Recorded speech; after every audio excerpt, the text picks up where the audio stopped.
Guys, आज हम हिंदी साहित्य के कुछ और क्वेश्चन पढ़ते हैं, तो वीडियो शुरू करते हैं। संत काव्य में शब्द से क्या अभिप्राय है? तो ये है ये पदों वाली रचना। कबीर के काव्य की प्रमुख प्रवृत्ति नहीं है, तो यह है शास्त्रानुमोदन। निम्नलिखित में से कौन सा कथन असत्य है? तो इसमें से असत्य है निर्गुण भक्ति में लीला का महात्म्य है। मध्यकालीन संत काव्य पर निम्नलिखित में से किसका प्रभाव नहीं है? तो ये नहीं है जैन साहित्य का। कबीर के संदर्भ में निम्नलिखित में से कौन सा कथन असत्य है?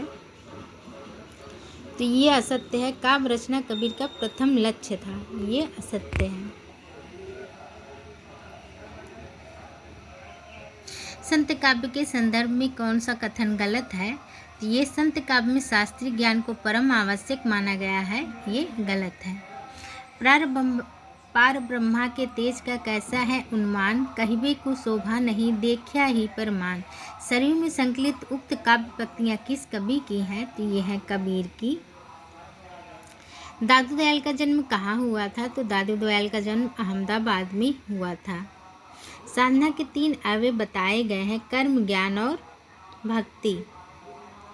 निम्नलिखित में से कौन सी कबीर की वाणी की विशेषता नहीं है? तो ये मूर्ति पूजा, तीर्थाटन आदि का महत्व ये नहीं है।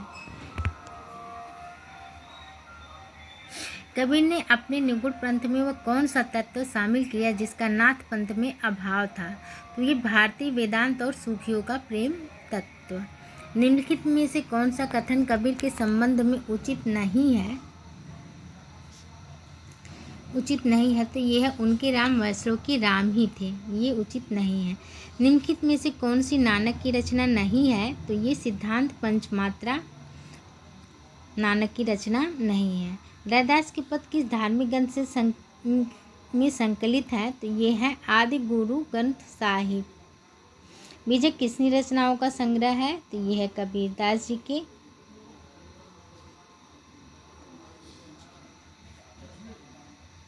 ईश्वर के अस्तित्व को स्वीकार न करने वाला दर्शन कौन सा है? तो ये है चार्वाक दर्शन। दादू पंथ का प्रधान पीठ दादू द्वारा कहाँ पर स्थित है? तो ये है नारायणा में। कबीर के परलोकवास होने पर उनकी गद्दी किन्हें मिली थी? तो ये मिली थी धर्मदास को। संत रज्जब द्वारा दादू दयाल की समग्र रचनाओं का संकलन किस नाम से जाना गया है? ये है अंगबधू। निम्नलिखित में से किस संत का साधना क्षेत्र कभी भी राजस्थान नहीं रहा है? तो वो है मलुक दास। दार्शनिक विचारधारा की दृष्टि से भेदवादी विचारधारा से संबंधित संत का नाम क्या है? तो ये है गुरु नानक।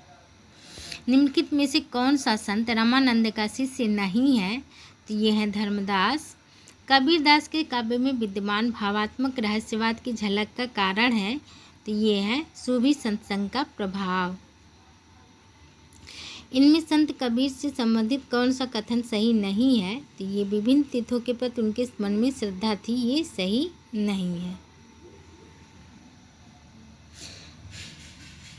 जो पै चिराई राम की कर तो न लजातो, पंक्ति में चिराई शब्द का अर्थ क्या है? तो यह है सेवा।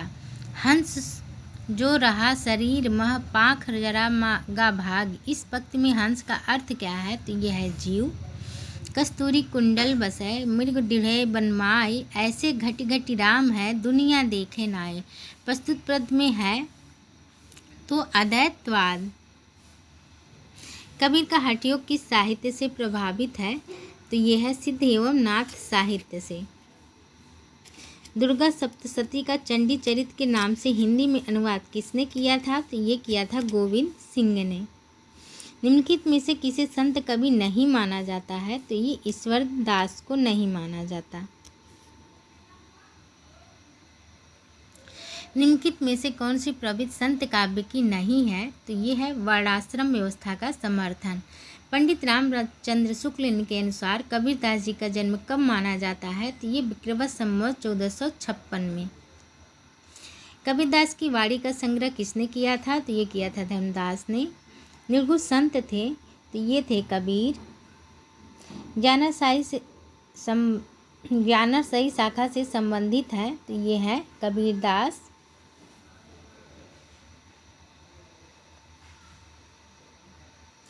मोकी कहाँ ढूंढो बंदे मैं तो तेरे पास में, पंक्ति किसकी है तो ये है कबीरदास जी की। नामदेव का संबंध किस प्रदेश से है तो ये है महाराष्ट्र से। महाराष्ट्र के भक्तों में किसका नाम सबसे पहले आता है तो ये है नामदेव। पंचगंगा घाट में कबीर किसके पैरों के नीचे पड़े थे तो ये रामानंद के। गाइस आज के लिए बस इतना ही। अगर पेज अच्छा लगा हो तो वीडियो अच्छी लगी हो तो मेरे चैनल को सब्सक्राइब करें, लाइक करें, शेयर करें। कोई त्रुटि हुई हो तो क्षमा करें। धन्यवाद।